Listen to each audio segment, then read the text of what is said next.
Hello and welcome to your daily dose of Satoshi's news. Today's date is Thursday, the 27th of February 2025, the year BSV comes alive. Experience the best of both worlds today at bitcoinsv.com, the best casino and sports betting on chain. Have a little flutter in private using the original protocol and genuine Bitcoin. Right, let's see what we got today. We've got this article by Leading Report saying Biden administration lost track of billions in seized crypto. Oh man, I don't know if that's a parody report, but that looks absolutely hilarious. Report's quite long, but I've got a bit of time, so we might go over that. Cointelegraph really hasn't got anything that interests me today, but we'll just go over through some of the headlines, see if one of them takes my fancy. CoinGeek has got an article here saying blockchain adoption in Germany ventures dire state, or ventures in dire state. Like, you know, it might just touch on that. Doesn't really sound all that interesting though. Might have a look at some Twitter stuff. We've got some 365 days of Bitcoin history, and then we'll just simply go through the figures as per usual. Right, let's get into it. Greg says he's Satoshi, like a cowboy in the West, riding on the blockchain that they call the very best. 1 million strong, them transactions flying free. Just wait for the Terra node, you'll surely see. Alrighty, here we go. So this says Biden administration lost track of billions in seized crypto. Right, the US Marshal Service cannot confirm how much Bitcoin it holds. It is also struggling with serious organizational issues. The agency has attempted to address these problems through procurement, but the process has dragged on for years. The United States Marshal Service is responsible for managing assets seized during criminal investigations, including real estate, cash, jewelry, antiques, and vehicles. It is also tasked with handling cryptocurrencies such as billions of dollars worth of Bitcoin BTC. The FBI seized from the darknet marketplace Silk Road in 2013. What's the betting that one of the recently fired FBI agents has probably run off with it, I suspect. You know, billions of dollars worth. The United States Marshal Service uncertainty over its crypto holdings, well, how convenient that is. Despite its role in managing seized digital assets, the United States Marshal Service doesn't seem to know how much cryptocurrency it currently holds. I bet they probably don't even know where it is. In fact, it's struggling to even estimate its Bitcoin holdings, a source familiar with the matter told CoinDesk. This uncertainty could be a major issue, especially after the White House crypto czar David Sachs announced earlier this month that the US Department is actively exploring the creation of a national crypto reserve. If this plan moves forward, the government may stop liquidating seized cryptocurrencies and could even start purchasing crypto. Quote here, when you start talking about reserves, you need to be familiar with the unique properties of the assets, like forks, airdrops, and constant volatility, said Les Borsay, co-founder of Wave Digital Assets, a firm that provides asset management services and has been in a dispute with the United States Marshal Service over not getting hired as a contractor. You have to have two agencies educated enough or dealing with professionals that understand to help them achieve their goals, or to understand how to help them achieve their goals. Even if the crypto reserve never materializes, the United States Marshal Service still plays a critical role in managing and liquidating seized digital assets, especially since asset forfeitures help fund the Department of Justice. Well, Department of Justice, they fund it by printing that shit off the Federal Reserve. As far as I'm aware, the United States Marshal Service is currently managing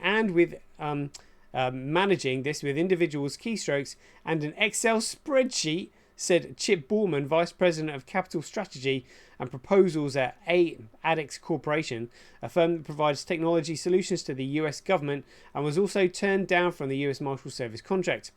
Ballman said he observed United States Marshals processes firsthand in 2023. They're one bad day away from $1 billion mistake. Ooh. Oof. the United States Marshal Service troubled history with crypto management. Issues with the agency's handling of cryptocurrencies aren't new. Timothy Clark, CEO of crypto consulting firm ECC Solutions and a former special agent at the Department of Treasury, told CoinDesk that frustration had been building for years in both the public and private sectors. As recently as 2019, the new United States Marshal Service, quote, it only handled a handful of cryptocurrency assets, like 8 or 9 or 10. So all of the different US government agencies had to do their own storage instead of the United States Marshal Service doing its job and intaking seizures, Clark said. He also noted that when agencies requested a Bitcoin deposit addresses after making a seizure, the United States Marshal Service took weeks to provide them, and even then it simply sent them via encrypted email without any verification process. By contrast, agencies like the IRS Criminal Investigation communicate such sensitive information through video calls, read-only encrypted attachments with password-protected follow-ups, or in-person handling by specialists. It was very, very insecure, Clark said. It's just shocking that nothing happened in the years that they did.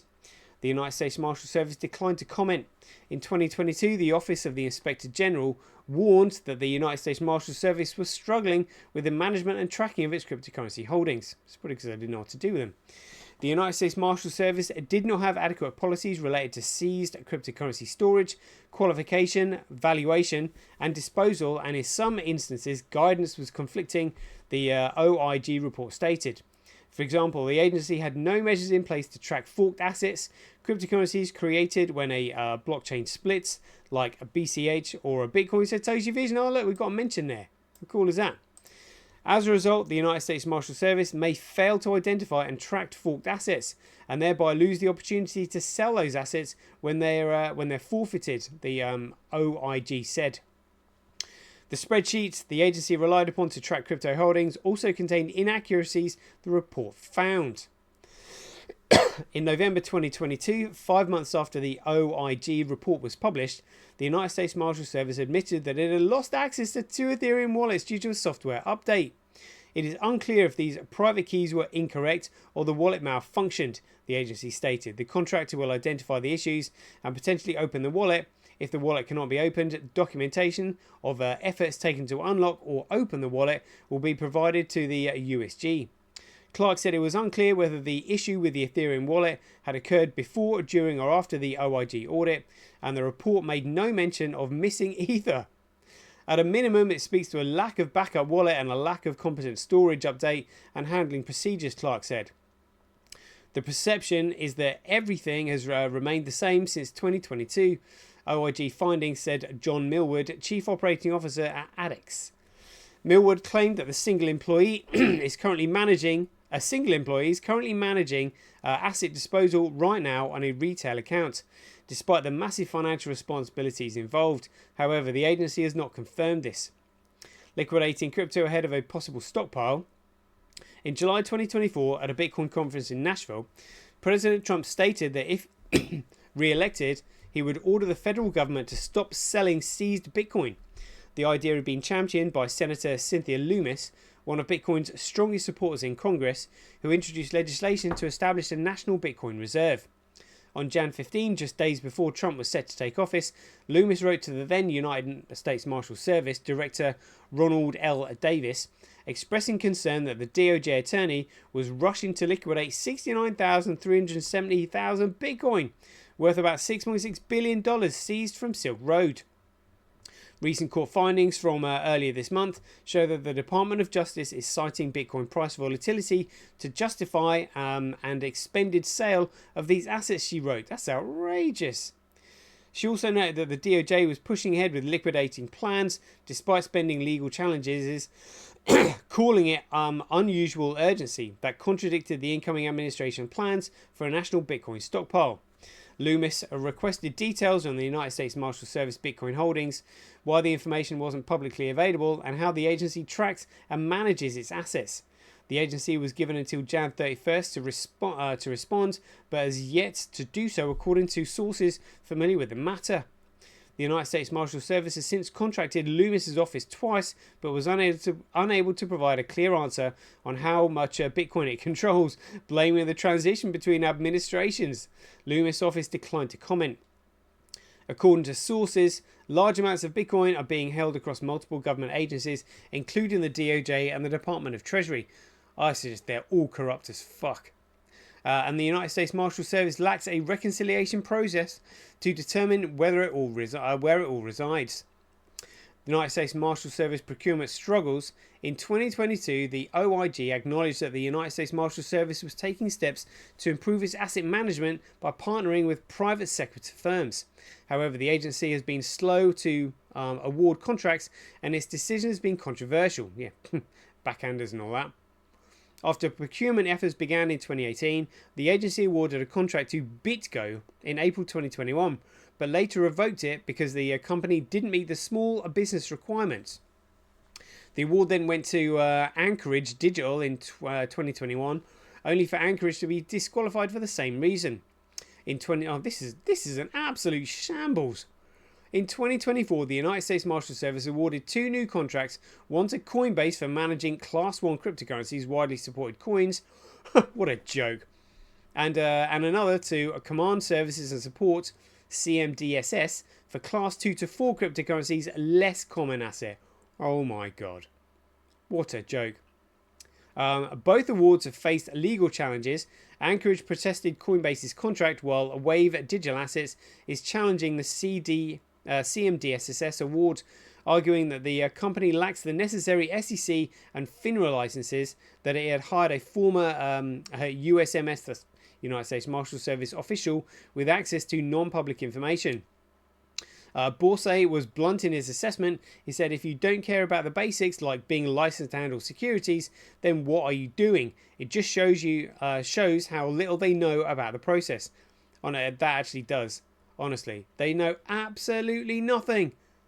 Absolutely nothing. What an absolute shambles and absolute joke that is. Honestly, I'm glad I read that. It just makes you realise these people at the top know F all, and the people at the top who do know about it are corrupt as fuck. And they will do anything. Oh, we can't find it. We don't know who's got it. Oh, it was to do with a new administration coming in. Oh, so a new administration came in and somebody who had the keys like fucked off. Is that what you're saying? Basically, unbelievable. They need to get N-Chain and Terranode Group in there managing all the coins. Get Satoshi Nakamoto in there. He might be able to tell you what to do. Even if you don't believe that Craig is Satoshi Nakamoto, get Craig in there. The world's top cybersecurity expert. Cointelegraph. So Editor's Choice says House Democrats propose bill to ban presidential meme coins. Oh, yeah, well done. You know, you've already had Milana coin and Trump Melania coin, whatever. Bitcoin retreats to 85k. Who cares? Pump Fund X hack reveals security concerns at critical juncture for meme coins. Who gives a monkeys? DeFi will raise again after meme coins die down. I'll do one. Crypto neo-privateers could be the solution to hacks. Oh, give me a break. Bitcoin falls to 83k. Who cares? Former Congressman McHenry to join A16Z as senior advisor.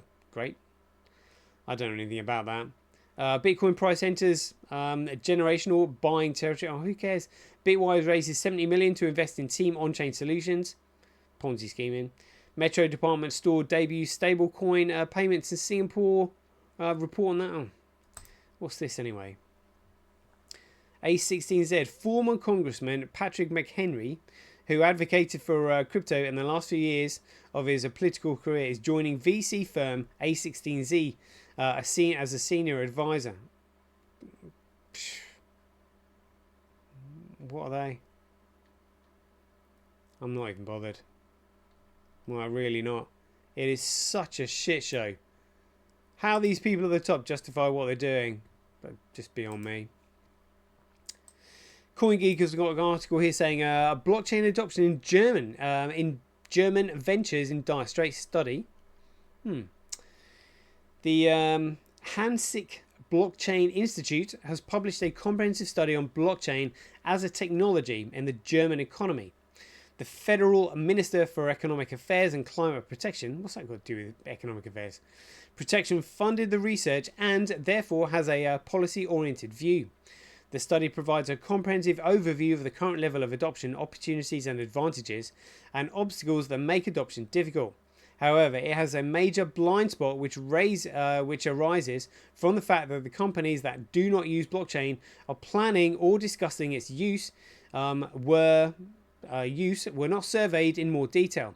So the study mainly captured the perspectives of proponents and actors of blockchain technology, as the study organisers state themselves. Thus, the study misses key insights from failed attempts or discussions resulting in not implementing blockchain. Oh, honestly, not implementing blockchain. Oh. You know, again, implementing blockchain. Yeah, blockchain is just simply the process that the data goes through. It's not really implementing blockchain. It's implementing the use of Bitcoin. I mean, I understand that their point is that the cabal have sort of like perverted and mudded the name Bitcoin, but that's what it is. It's the use of Bitcoin, not blockchain per se. Maybe you should just use the name BSV blockchain, because that is Bitcoin, but just implementing blockchain and all that. I mean, do these people at the top really understand? Do they really know what Bitcoin is all about? I mean, fair enough. I mean, what is it? Is CoinGeek trying to be blockchain agnostic now with the London Blockchain Conference and all that? What they got, like BTC, BCH, Litecoin, and Doge. I mean, they're just turning into another shitcoin platform, really. But that's the route they want to go down. Might come back and bite you. Just saying.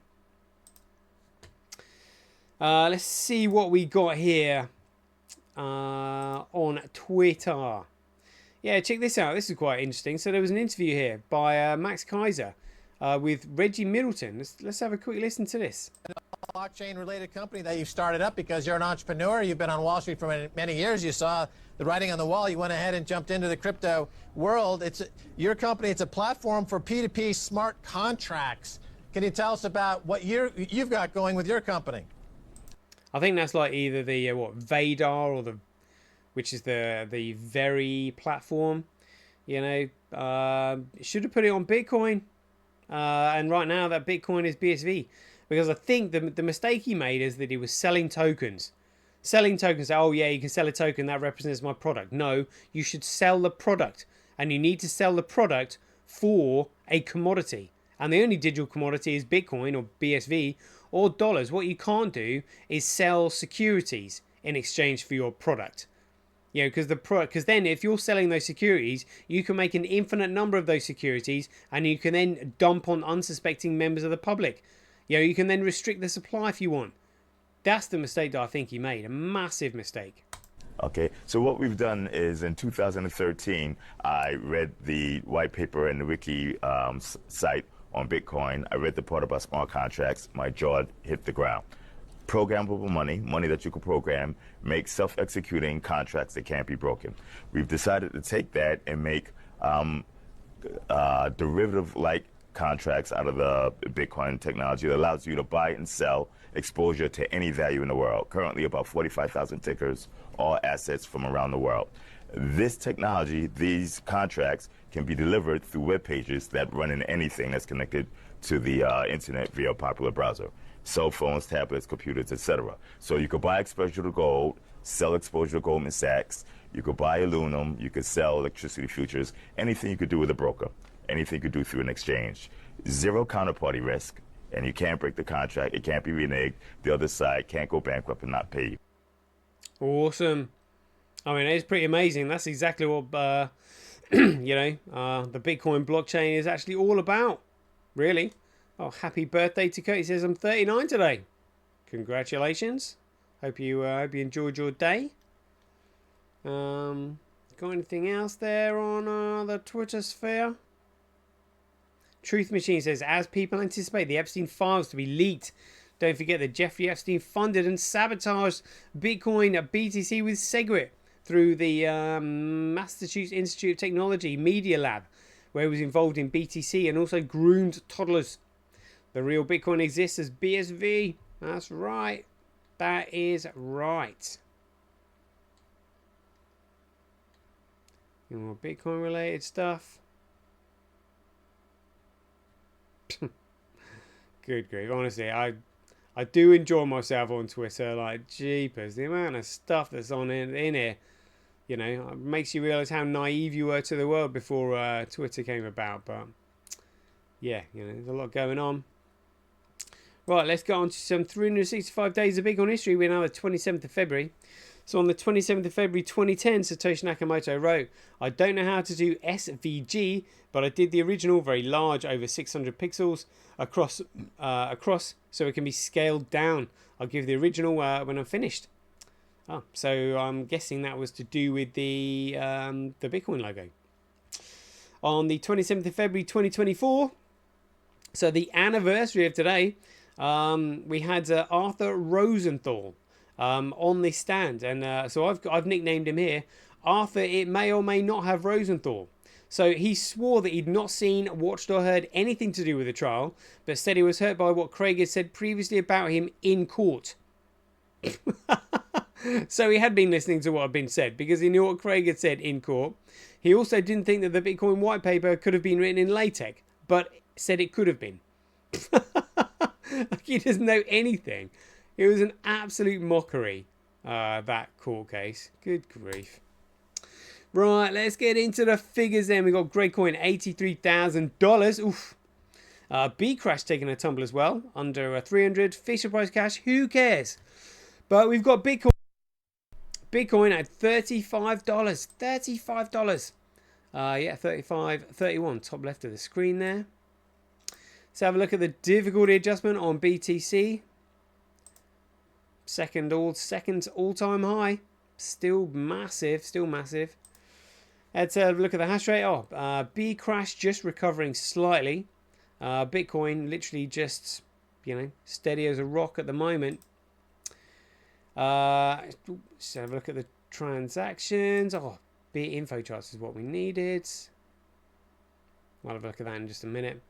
But we've had 56,000 transactions over the last 24 hours. Transactions over the Bitcoin forks, we've got 13.95%. 53.1% of the overall block size. Loving that. On a coin that's just $35.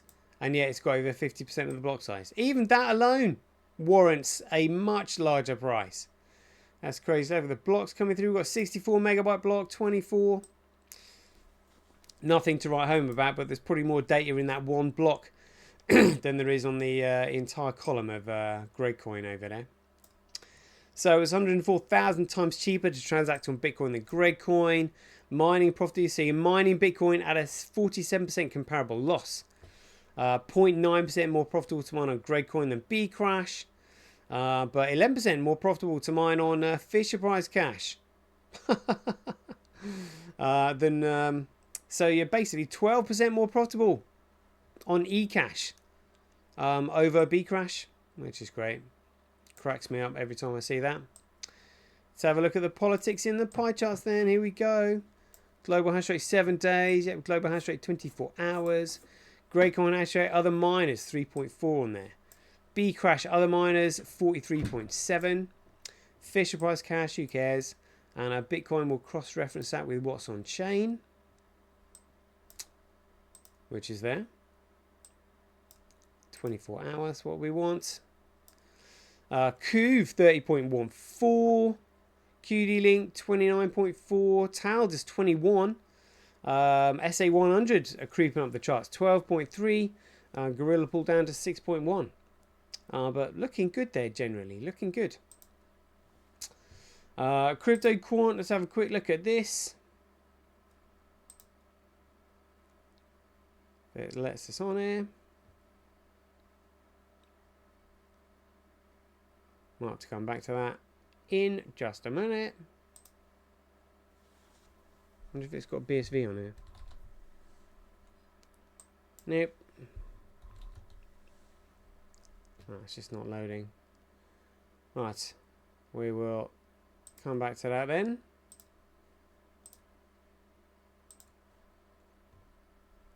Yeah, spinning wheel of death there. Let's have a look at the tether weather. Oh, so what have they pumped in today then? So it's 141.8. Yeah. 200 million. What was the highest there? 142.2. So what? 400 million. 400 million that was in there. Shocking. Oh, short positions. What are they now? 1.51%. Look, shorts climbing up some stairs there. These big dog. These traders losing confidence in the big dog. Coin Codex. Gate.io. 1.7 million. That's pretty good for them. Huobi 5.1 million. We'll have a look at that in just a minute. Whereas Zedixian, oh, that's not listed there. Right. Let's have a look at Zedixian here. 24-hour trade volume 6.9 million. Oh, almost above 7 there. And Huobi 5.1 million. That's pretty good for them. Oh, look at this. So Bitcoin versus Gregcoin. What's this? 27th today. Oh, it looks like we're beating it today. Look at that. Look at that. Oh, come on, we'll take that. Just to rub it in their faces. I know we're losing overall, but who cares? You've got to give yourself a laugh someday, haven't you? Look at that. Store of value, they said. Well, for the last for the last 2 days, there's been a better store of value in the genuine Bitcoin. And, you know, when the future comes, that's where you'll know you should have been. Whew, people are going to be furious. Let's have a look at Bitcoin versus USD. Yeah, just plotting on sideways there. Orange Gateway, Bitcoin versus USD, like we've just seen. Ups and downs. Let's have a look at this versus the big dog Gregcoin. Yeah, look at that. Store of value would have been better off in the genuine Bitcoin over the last 3 days. Great stuff. Satoshi Observer. So it's currently 10th, 100th, 4,000ths. 4,000ths cost per transaction. Gregcoin $2.30. Bcrush 36 cents. Oh no, that's not. So third of a cent. Current TPS 0.36. Oh yeah, I think we're winning on that one. Great stuff. All right. What happens when you click on this? Nothing. Right, let's have a look at the overall charts then. Total market cap 2.7 trillion, down from almost 3.7 trillion. So $1 trillion just wiped off like that. Gregcoin down at $83,000. Volume just 3.2, representing $54 billion. All right, let's have a look at the rest of the market here. XRP down to $2.10. We had somebody was talking about Flocky the other day and Shiba Inu. Like, honestly, when you really know what's going on, what on earth happened there with the DAI? Who cares? Look at that market just following each other. Where is Bitcoin? No, it's here somewhere. There it is, number 85, $34.82. Amazing. Breakdown volumes. We've got Zedixian taking the lead and Huobi in second. Coin DCX in third. What's that? Hotcoin Global, followed by Gate.io, then OKX. Let's have a look at liquidity. Hit BTC taking the charge. Oh, OKX up there with a bit of liquidity now. Zedixian being a big player. Nice. That's all right. Great stuff.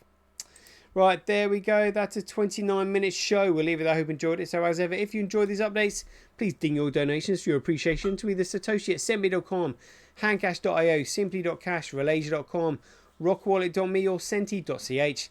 We'll leave it there. I hope you enjoyed it. As ever, be aware, take care, stay safe out there, and we'll see you in the next one.